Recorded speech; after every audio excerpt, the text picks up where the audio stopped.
সিরাজউদ্দৌলা তার নানা নবাব আলীবর্দী খানের কাছে থেকে 22 বছর বয়সে 1756 সালে বাংলার নবাবের ক্ষমতা অর্জন করেন। তার সেনাপতি মীর জাফরের বিশ্বাসঘাতকতার কারণে 1757 সালের 23 জুন পলাশীর যুদ্ধে পরাজিত হন। রবার্ট ক্লাইভের নেতৃত্বে ইস্ট ইন্ডিয়া কোম্পানি বাংলার শাসনভার গ্রহণ করে। পলাশীর যুদ্ধে পরাজয়ের পর মীর জাফর রাজধানীতে পৌঁছে নবাবকে খুঁজে না পেয়ে চারদিকে লোক পাঠান।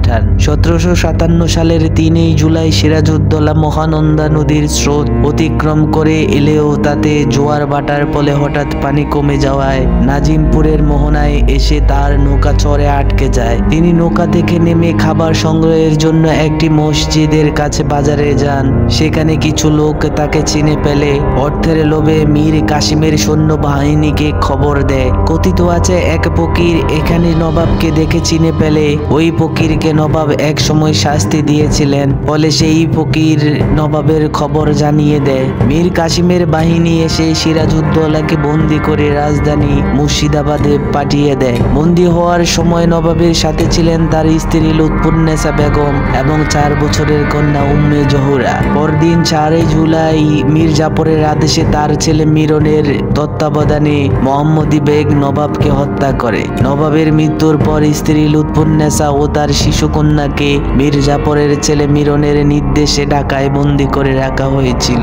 সিরাজের পতনের পূর্ব পর্যন্ত ষড়যন্ত্রকারীরা ঘসিটি বেগমকে ব্যবহার করলেও পতনের পর আর তাকে কোনো সুযোগই দেওয়া হয়নি। এ সময় তারা তাদের মা সরপুন্নেসা, সিরাজের মা আমেনা, খালা ঘসিটি বেগম, সিরাজের স্ত্রী লুৎফুন্নেসা ও তার শিশু কন্যা সবাইকে ঢাকার জিঞ্জিরা প্রাসাদে বন্দী করে রাখে। ঢাকার বর্তমান কেরানীগঞ্জের জিঞ্জিরা প্রাসাদে তারা বেশ কিছুদিন বন্দী জীবন যাপন করার পর মিরনের নির্দেশে ঘসিটি বেগম ও আমেনা বেগমকে নৌকায় করে নদীতে ডুবিয়ে মারা হয়। ক্লাইভের হস্তক্ষেপে সরপুন্নেসা, সিরাজের স্ত্রী লুৎফুন্নেসা ও তার শিশুকন্যা রক্ষা পান। পরবর্তীতে তাদের মুর্শিদাবাদে আনা হয়। ইংরেজ সরকারের দেওয়া সামান্য বৃত্তির উপরে নির্ভর করে তাদের জীবন ধারণ করতে হয়। সিরাজের মৃত্যুর দীর্ঘ 34 বছর পর লুৎফুন্নেসা 1790 সালে মারা যান। মীর জাফর ও মিরন পরাজিত নবাব সিরাজকে হত্যার পর